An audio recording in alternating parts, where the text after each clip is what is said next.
somebody. Pastor, so much has happened in this place.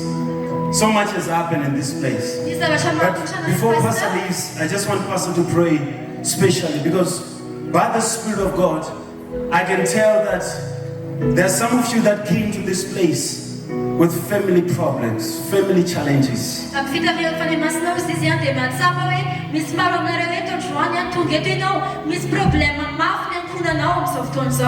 Wherever you are, I just want you to come to the front. There's a challenge in your family. I just want you to come to the front.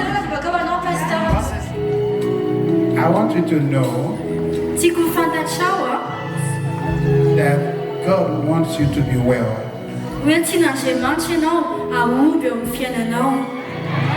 wants you and your family to be at peace.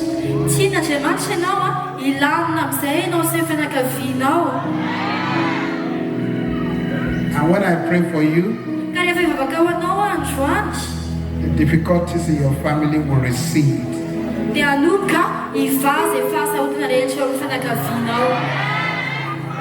Hallelujah. I declare in the name of Jesus,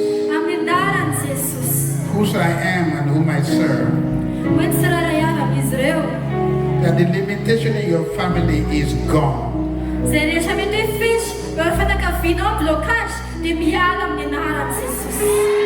The difficulties they are gone. The confusions, they are gone.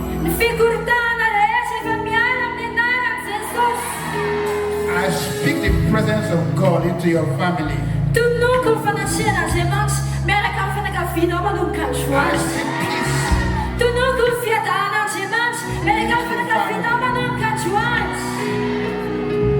I speak joy into your family.